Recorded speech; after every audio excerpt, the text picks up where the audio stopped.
Sharks and other sea creatures are formidable predators, each with unique hunting tactics and survival instincts. Great white sharks can detect a drop of blood from miles away, while mako sharks are known for their speed, reaching up to 60 miles per hour. Bull sharks thrive in both salt and fresh water, posing a threat in unexpected places.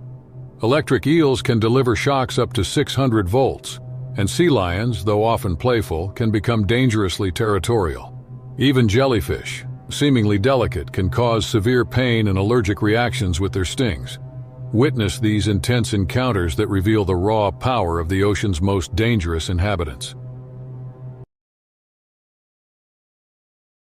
On a warm evening in August 2012, at the popular surf spot of Laguna Point in Southern California, a group of friends decided to make the most of the fading daylight.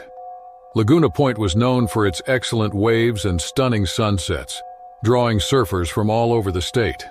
The group, consisting of Alex Rivera, Nate Wilson, Hannah Clark, and Jordan Mitchell, had spent the day riding the waves and enjoying the beach. They were seasoned surfers, comfortable with the ocean's ebb and flow, but this day would challenge their skills and bravery in unexpected ways. As the sun dipped lower, casting a golden glow over the water, the friends paddled out for one last session. The air was filled with the sounds of seagulls and the gentle roar of the surf. It had been a perfect day so far, filled with laughter and the thrill of catching wave after wave. The group was eager to take advantage of the diminishing light to capture the last moments of daylight on their boards. Great white sharks were known to inhabit the waters of Southern California. These powerful predators could grow up to 20 feet long and were apex predators in the ocean. While shark attacks were rare, dusk and dawn were known to be prime hunting times for these creatures, as their prey was more active and visibility was lower. As the light continued to fade, the surfers noticed the water becoming darker, shadows lengthening beneath them. The mood was still light, filled with the camaraderie of friends who had shared countless waves. Alex, the most experienced of the group, was the first to notice a change in the water's behavior. The waves seemed less predictable and the water was more agitated. He mentioned it to the others, but they brushed it off, eager to catch the last waves of the day. Suddenly, without warning, a large dark shape appeared beneath the surface, moving with terrifying speed. The great white shark in search of prey had mistaken the surfers for seals, its usual meal. The shark struck with incredible force, targeting Nate, who was closest to its path. In an instant, the tranquility of the evening was shattered. The shark's powerful jaws clamped down on Nate's leg, pulling him off his board and into the water. His screams of pain and terror cut through the air, sending a jolt of fear through his friends. The water around Nate turned red as the shark's teeth tore into his flesh. Panic erupted among the group as they realized the gravity of the situation. Alex, Hannah, and Jordan watched in horror, their minds racing to find a way to save their friend. Alex, drawing on his experience and quick thinking, paddled towards Nate, yelling at Hannah and Jordan to head back to shore and get help. The shark, momentarily distracted by its initial attack, circled back for another strike. Alex reached Nate, grabbed him, and tried to pull him onto his board. The shark's massive body loomed beneath them, its dorsal fin cutting through the water with deadly precision. The great white shark was relentless, its instinct to hunt overpowering any hesitation. As Alex struggled to lift Nate onto his board, the shark surged upwards, its jaws snapping at them. Alex used his board as a shield, trying to fend off the predator while holding onto Nate. The water was a chaos of thrashing limbs and the churn of the shark's powerful tail. Nate's leg was severely injured, with blood flowing freely into the water, further agitating the shark. The pain was excruciating, but he clung to Alex, trusting his friend to get him to safety. Alex's mind raced as he tried to think of a way to escape. The shore seemed impossibly far, and the shark was too close, too aggressive. Meanwhile, Hannah and Jordan had reached the shore, frantically waving for help. Their cries alerted other beachgoers and surfers, who quickly realized the dire situation unfolding in the water. Someone called 911, and within minutes local authorities and lifeguards were mobilizing to assist. The urgency was palpable. Everyone's eyes were fixed on the two figures battling the shark in the distance. Back in the water, the shark made another pass, its eyes cold and focused. Alex knew they couldn't outswim it. Their only chance was to make it seem like too much of a challenge to pursue. With every ounce of strength he had left, Alex struck the shark's snout with his fist, a desperate attempt to deter it. The shark recoiled slightly, momentarily disoriented. Seizing the moment, Alex paddled furiously, pulling Nate along with him. The effort was grueling, but the adrenaline and fear drove him forward. The shark, regaining its bearings, began to circle again, its dorsal fin slicing through the water menacingly. It was a race against time, and Alex could feel his energy waning. Just as the shark closed in for another attack, a rescue boat appeared, speeding toward them. Lifeguards on the boat threw a rope and flotation device to Alex, who grabbed it with relief. They hauled Nate aboard first, his leg a mangled mess of flesh and blood. Alex was pulled in next, collapsing onto the deck, his body trembling from the exertion and fear. The lifeguards immediately tended to Nate's injuries, applying pressure to the wound to slow the bleeding. The boat sped back to shore, where paramedics were waiting to take Nate to the hospital. Alex lay on the deck, his chest heaving, grateful that they had made it out alive. On shore, the beach was a flurry of activity. Authorities cordoned off the area, and shark experts arrived to assess the situation. The attack had been sudden and brutal, a stark reminder of the ocean's dangers. As the sun finally dipped below the horizon, casting the beach in shadow, a sense of calm began to return. The friends gathered, shaken but relieved that they were all alive. In the days that followed, local authorities and shark experts worked to understand why the shark had ventured so close to the surf zone. They increased patrols and issued warnings about the dangers of dusk and dawn surfing, hoping to prevent future incidents. The attack left a lasting impact on the community, a sobering reminder of the unpredictable power of the sea. In the turquoise waters of the Caribbean, the annual Antigua Sailing Week Regatta was in full swing. It was May 10, 2010, and the sun was high in the sky, casting a brilliant glow over the sea. The regatta was a prestigious event, attracting skilled sailors from around the world. The race course was set around the island of Antigua, known for its stunning beaches and perfect sailing conditions. One of the competing boats, the Sea Falcon, was crewed by a close-knit group of friends: Ben Turner, Maria Lewis, Chris Douglas, and Lily Harper. They had been sailing together for years, and their teamwork had been honed through countless races and adventures. The mood on the Sea Falcon was one of excitement and determination as they navigated the course, aiming for a top finish. The morning had been perfect for sailing. The wind was steady, and the sea was calm. Ben, the captain, stood at the helm, guiding the boat with a practiced hand. Maria and Chris worked the sails with precision, while Lily kept a sharp lookout for other competitors. They had a good start and were making excellent time, with the boat cutting smoothly through the water. Mako sharks, known for their speed and agility, inhabited these waters. These powerful predators could grow up to 12 feet long and were known for their sudden, aggressive behavior. While encounters with boats were rare, the potential for danger always existed, adding an element of unpredictability to the race.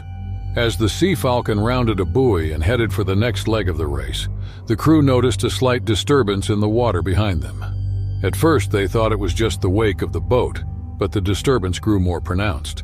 Lily, from her vantage point, squinted at the water, trying to make out the source. Suddenly, a sleek, dark shape emerged, moving with alarming speed. It was a large Mako shark drawn by the boat's wake. The shark began to circle the Sea Falcon, its movements fluid and deliberate. The crew's initial curiosity quickly turned to concern as the shark's behavior became more aggressive. It started ramming the hull, each impact sending shudders through the boat. Ben called for everyone's attention, the gravity of the situation sinking in. They had to think quickly. The shark's strikes were powerful, causing significant damage to the hull. Water began to seep in, and the once calm and controlled environment of the boat turned chaotic. The crew scrambled to assess the damage and come up with a plan. Abandoning a ship in open water with a predator circling was a terrifying thought, but staying on board a sinking vessel was equally dire.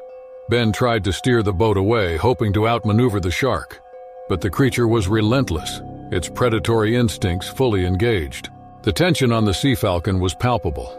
Each crew member focused on their task, trying to keep the boat afloat and avoid further provocation from the shark. They needed to send a distress call to the other competitors and rescue teams, but communication in the chaos proved challenging.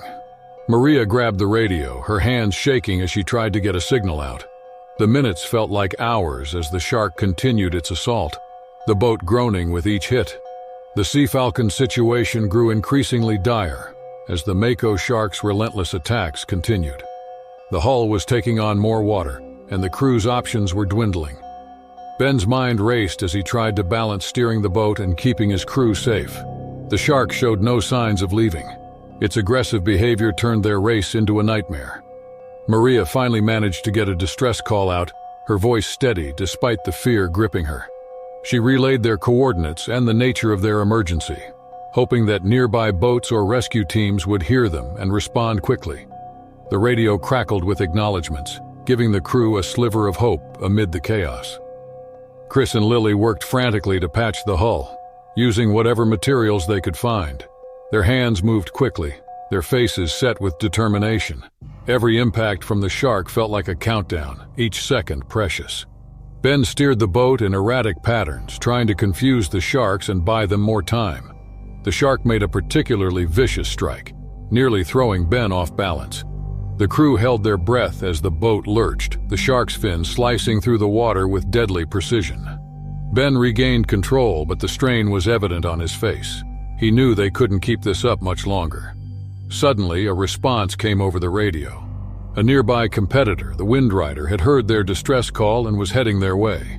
The news brought a surge of relief, but they knew they still had to hold on until help arrived. The Windrider's captain, aware of the danger, coordinated with the Sea Falcon, planning a rescue operation on the move. The Windrider approached at full speed, its crew ready for action. The sight of the approaching boat gave the Sea Falcon's crew a renewed sense of hope. Ben communicated with the Windrider's captain, laying out a plan to transfer his crew safely. It was a risky maneuver, but they had no other choice. As the Windrider drew alongside the Sea Falcon, the shark's behavior grew even more aggressive. It rammed the boat with such force that water sprayed into the air. Ben knew they had to act fast. He gave the signal, and Chris and Lily moved towards the edge, ready to jump to the safety of the Windrider. The transfer was fraught with tension. Chris made it across first, leaping onto the Windrider's deck with agility. Lily followed, her heart pounding as she jumped, landing safely with the help of the Windrider's crew. Maria was next, her nerves on edge but her movements sure. Finally, it was Ben's turn. He took one last look at the Sea Falcon, then jumped, landing hard on the Windrider's deck. With the crew safely aboard, the Windrider sped away, putting distance between them and the enraged shark. The Sea Falcon, now abandoned, continued to take on water, the shark still circling it. The crew watched in silence, their hearts heavy with the loss of their boat, but grateful for their safety. In the heart of the Amazon basin, the lush jungle teemed with life on every level. It was June 12, 2008, and a team of biologists had set up camp near a remote tributary of the Amazon River in Brazil. The dense forest, alive with the sounds of wildlife, provided an ideal backdrop for their research. Their mission was to study the aquatic ecosystem, cataloging the diverse species that thrived in the murky waters. The team comprised 4 members: Dr. Laura Collins, the lead biologist, Ethan Parker, a seasoned diver, Sophie Bennett, a young researcher passionate about aquatic life, and Sam Reed, an experienced diver and photographer. They had spent the morning preparing their equipment and discussing the day's objectives, eager to explore the underwater world. The waters of the Amazon basin were known to harbor a variety of dangerous creatures, including the electric eel. These eels could deliver shocks of up to 600 volts, enough to stun or even kill a human. While the team was aware of the risks, their enthusiasm for discovery outweighed their fears. They had taken all necessary precautions, but the unpredictable nature of the Amazon's waters was always a concern. As the sun climbed higher, casting dappled light through the thick canopy, the team donned their diving gear and entered the water. The tributary, though murky and filled with debris, promised a wealth of information. Laura led the way, followed by Ethan, Sophie, and Sam, each equipped with cameras and collection tools. The underwater world was a realm of shadows and hidden beauty. Schools of fish darted around and plants swayed gently in the current. The team moved slowly, careful not to disturb the delicate environment. They were focused, and their senses were attuned to every movement and sound. Sam, eager to capture the perfect shot, ventured slightly ahead of the group. His camera flashed as he documented the intricate details of the underwater flora and fauna. In his excitement, he failed to notice the large electric eel nestled among the rocks. The eel, feeling threatened by the intrusion, began to display signs of agitation. Without warning, the eel lunged, delivering a powerful electric shock directly to Sam. The impact was immediate and devastating. Sam's body convulsed, his muscles seizing up as the electric current surged through him. He lost consciousness, his limp form drifting in the water. The flash of the camera and the sudden commotion caught the attention of the rest of the team. Laura, Ethan, and Sophie turned in alarm, their hearts pounding as they saw Sam's body floating lifelessly. Panic surged through them, but training and instinct quickly took over. Laura motioned for Ethan and Sophie to stay back as she swam towards Sam, her mind racing with the need to act swiftly.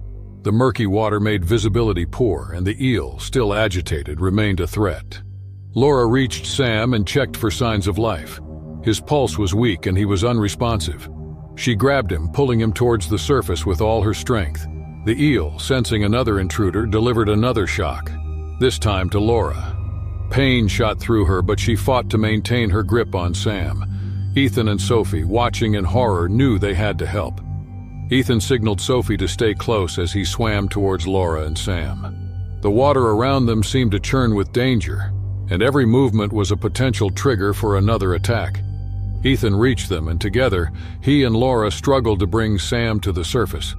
As they broke through the surface, gasping for air, they saw the distant outline of their boat. The eel's shock had left them both disoriented and weak, but they knew they couldn't afford to stop. They signaled Sophie, who had stayed near the boat, to come closer and help. Sophie, seeing Laura and Ethan struggling with Sam, paddled the boat towards them as quickly as she could. The water around them felt ominous, the threat of the electric eel ever present. Sophie's heart raced as she reached out to help pull Sam aboard. Together, they lifted his unconscious body into the boat, their muscles straining with the effort.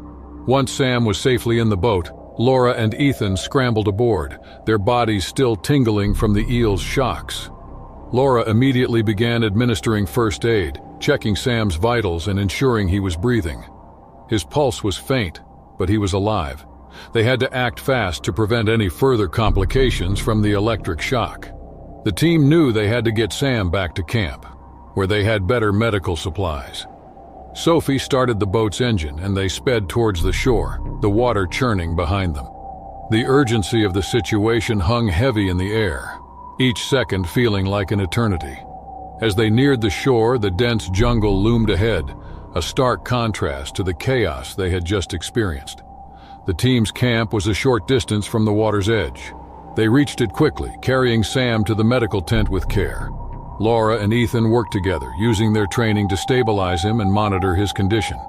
The minutes stretched on as they waited for Sam to regain consciousness. The jungle around them buzzed with life, but within the tent it felt as though time had slowed to a crawl. Finally, Sam began to stir, his eyelids fluttering open. He was disoriented but alive, and the team let out a collective sigh of relief. While Sam rested, the team took a moment to reflect on the ordeal. The Amazon basin, with its beauty and mystery, had revealed its dangerous side.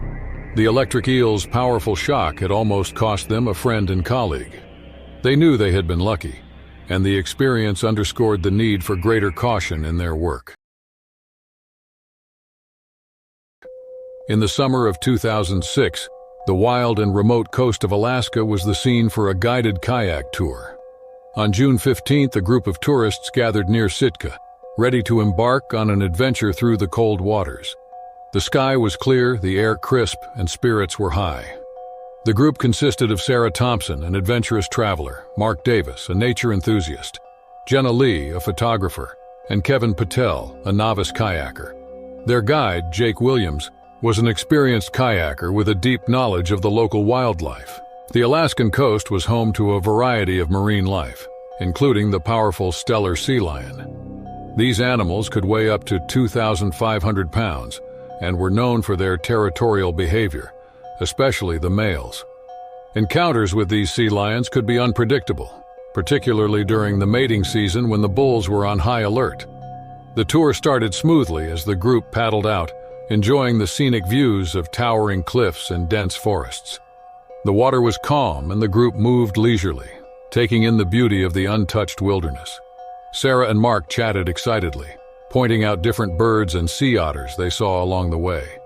Jenna was busy capturing the stunning landscape with her camera while Kevin paddled nervously but kept close to Jake, who led the way. As they rounded a rocky outcrop, the group spotted a large colony of sea lions basking on the sun-warmed rocks. The sight was mesmerizing. Dozens of sea lions lay sprawled out, their sleek bodies glistening in the sunlight. Jake signaled for the group to keep a safe distance, and they quietly observed the animals, careful not to disturb them. The sea lions seemed at ease, some lazily stretching while others barked and played in the water. The tourists were captivated by the scene, enjoying this rare glimpse into the lives of these impressive creatures. Jake explained the behavior of the sea lions, sharing his knowledge with the group, who listened intently. Among the colony was a large bull sea lion, clearly the dominant male. He watched the kayakers with a wary eye, his massive head lifting occasionally to sniff the air. The bull's presence commanded respect, and Jake reminded the group to remain calm and avoid making sudden movements. The group continued to observe the sea lions, unaware that their presence was starting to agitate the bull. Suddenly, the bull sea lion let out a deep, resonant roar, a clear warning. The peaceful atmosphere shifted as the bull perceived the kayaks as a threat to his territory. Before anyone could react, the bull lunged into the water, swimming directly toward the group with alarming speed. The bull sea lion's sudden charge sent a wave of panic through the group. The massive animal rammed into Kevin's kayak first, capsizing it and sending him into the frigid water. The impact was powerful and Kevin struggled to stay afloat, the shock of the cold water taking his breath away. Sarah and Mark tried to paddle away, but the bull was relentless. It circled back, ramming into Mark's kayak next, flipping it over with ease. Mark surfaced, gasping for air, his face a mix of fear and determination. Jenna, too, was targeted. Her kayak wobbled precariously before the bull struck it, tossing her into the water. Jake remained calm under pressure, quickly assessing the situation. He knew they needed to regroup and find a way to reach the shore safely. The sea lion's aggression showed no signs of waning, and every second in the water increased the risk of hypothermia. Jake paddled towards Kevin, reaching him just in time to help him stay above the water. He directed Kevin to hold on to the kayak. Kevin grabbed the edge, shivering but holding on tight. Jake then made his way to Mark and Jenna, who were doing their best to stay afloat amidst the chaos. He signaled for them to form a circle around his kayak. The group managed to gather around Jake, using his kayak as a makeshift raft. The bull sea lion continued to circle, its powerful body cutting through the water with ease. It made several more attempts to strike, but the tight formation seemed to confuse it. The sea lion's frustration was palpable, but Jake knew they couldn't let their guard down. Slowly, they began to paddle towards the shore, every movement calculated to avoid further provoking the bull. The journey was agonizingly slow, the cold water sapping their strength. The bull made another aggressive pass, splashing water over them, but Jake's calm instructions kept the group focused. After what felt like an eternity, they neared the rocky shore. The bull, sensing defeat, let out a final angry roar before retreating to the colony. Exhausted and relieved, the group struggled onto the rocks, their bodies shaking from the cold and adrenaline. The memory of the aggressive bull sea lion would stay with them forever, a powerful reminder of the raw, untamed nature of the world they had come to explore. And though the experience had been harrowing, it had also deepened their respect for the wild and their understanding of the delicate balance between human curiosity and the natural world's unpredictable forces.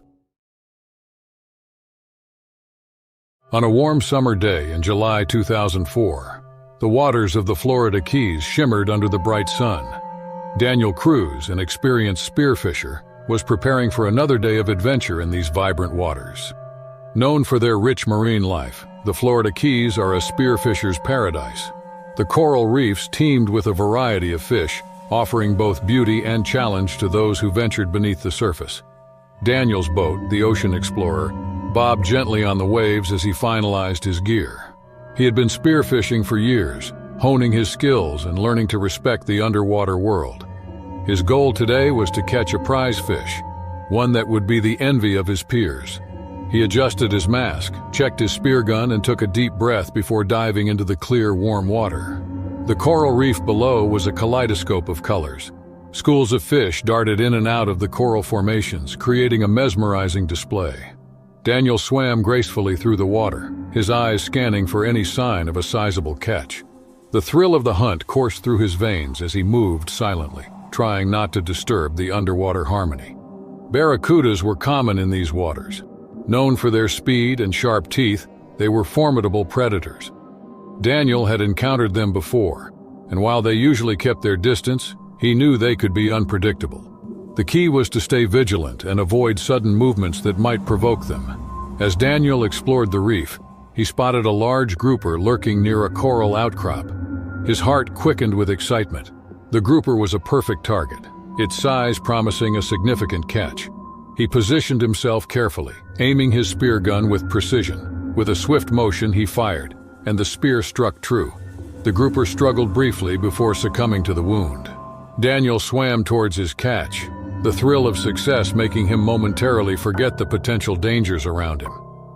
As he reached the grouper and began securing it to his belt, he noticed a shadow moving in the periphery of his vision. Turning slowly, he saw the sleek silver form of a giant barracuda gliding through the water, its eyes fixed on him. The movements and the scent of blood in the water drew the barracuda. Daniel's heart pounded as he realized the predator's intent. He tried to remain calm, knowing that any sudden move could trigger an attack.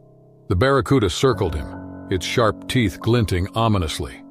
Daniel knew he had to get back to the boat, but the distance seemed vast with the predator so close. The giant barracuda's circling grew tighter, its intentions clear. Daniel's mind raced as he considered his options. He needed to signal for help, but his primary concern was defending himself from the imminent attack. He held his spear gun tightly, ready to use it as a deterrent if necessary. Without warning, the barracuda lunged. Its speed was astonishing, and Daniel barely had time to react. The predator's teeth sank into his arm, and the pain was immediate and intense. Blood clouded the water as Daniel fought to free himself from the barracuda's grip. He used the butt of his spear gun to strike the fish, causing it to release him momentarily.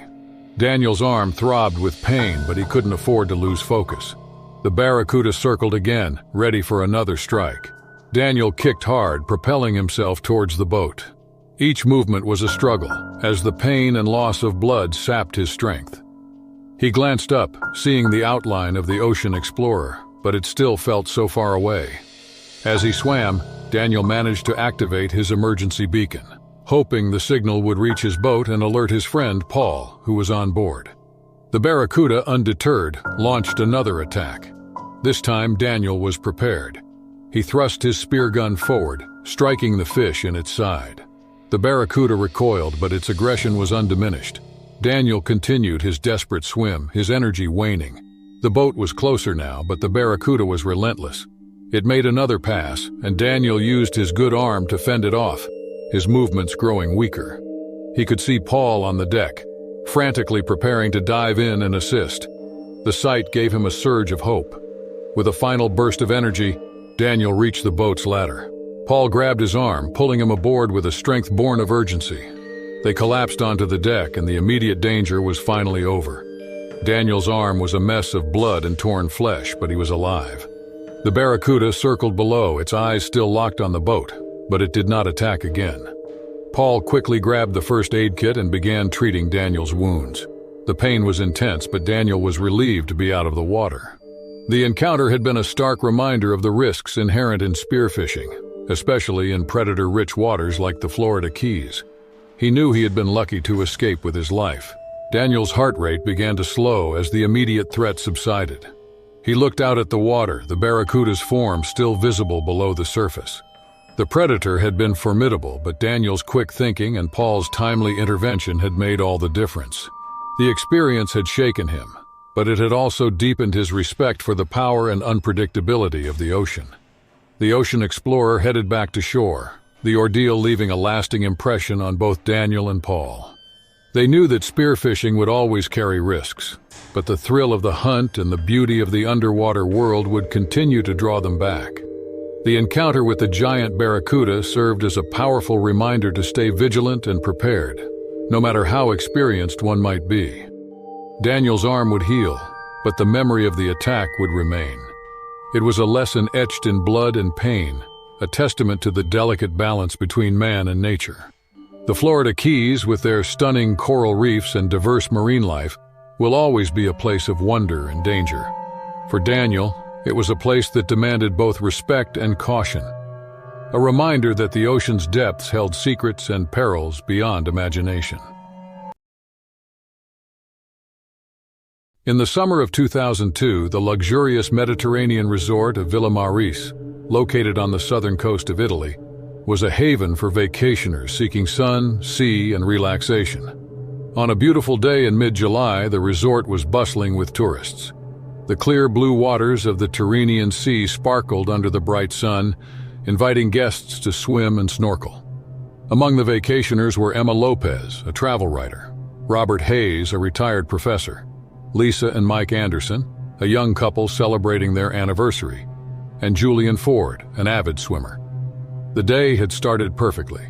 Guests lounged on the sandy beach, sipped cocktails by the pool, and enjoyed various water activities. The sea around Villa Maris was usually safe for swimming. The resort's pristine beaches and crystal-clear waters made it a popular destination. However, the ocean was also home to various marine creatures, including jellyfish. These gelatinous animals were typically small and harmless, but occasionally larger and more dangerous species would drift into swimming areas. Emma had spent the morning writing notes for her travel blog, capturing the essence of the resort. Robert was engrossed in a book under the shade of an umbrella, occasionally looking up to enjoy the view. Lisa and Mike were snorkeling near the shore, marveling at the underwater life. Julian, always keen for a swim, was doing laps parallel to the beach. Unbeknownst to the vacationers, unusual ocean currents had carried an enormous jellyfish into the resort's swimming area. This jellyfish, a rare species known for its painful sting, drifted silently through the water. Its long tentacles trailed behind, almost invisible in the clear blue sea. The lifeguards at Villa Maris were vigilant, but the arrival of the jellyfish went unnoticed amidst the usual activity. Guests continued to swim and play in the water, unaware of the danger that had crept into their idyllic surroundings. As the day progressed, the sea grew warmer, and more guests ventured into the water. The Andersons, having finished their snorkeling session, floated lazily on their backs, enjoying the sun. Julian, having completed his laps, treaded water, savoring the peacefulness. Emma decided to take a break from writing and joined Robert for a swim.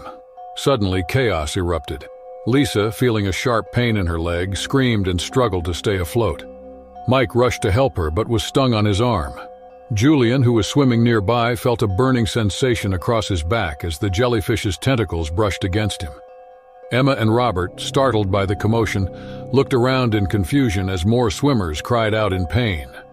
The pain from the jellyfish stings was immediate and intense. Lisa and Mike clutched at their wounds, their faces contorted with agony. Julian struggled to swim back to shore, his movements sluggish from the sting. Emma and Robert, realizing the gravity of the situation, quickly swam back to the beach, calling for help. The lifeguards sprang into action, blowing their whistles and signaling everyone to get out of the water. Panic spread as more swimmers felt the sting of the jellyfish, and the water around them was now filled with pained cries and frantic movements. The resort's medical staff rushed to the scene with first aid kits and stretchers. Lifeguards entered the water with nets, trying to locate and capture the jellyfish. It was difficult to see in the clear blue sea, its transparent body blending perfectly with the surroundings. As they worked, guests helped one another out of the water, supporting those who were injured. Emma, her heart pounding, assisted a young boy who had been stung on the arm. Robert, despite his age, moved swiftly, helping Lisa and Mike to the shore. Julian, though in pain, made it back to the beach on his own, collapsing onto the sand as the lifeguards continued their efforts to secure the area. The resort's medical staff treated the injured on the beach. Lisa's leg and Mike's arm were covered in red welts, the pain evident on their faces. Julian's back bore the marks of the jellyfish's tentacles. His breathing was heavy and labored. The staff applied vinegar to the stings to neutralize the venom and alleviate the pain. Meanwhile, the lifeguards finally managed to capture the enormous jellyfish, carefully lifting it out of the water and placing it in a containment tank. The jellyfish's presence at the resort was unusual, and its size and the severity of its stings raised immediate concerns. The resort management, realizing the seriousness of the incident, contacted marine biologists and local authorities. They needed to understand why the jellyfish had ventured into the swimming area and how to prevent such occurrences in the future. The rapid response highlighted the importance of being prepared for the unexpected in marine environments. For Emma, Robert, Lisa, Mike, and Julian, the day had turned from a peaceful vacation into a harrowing experience.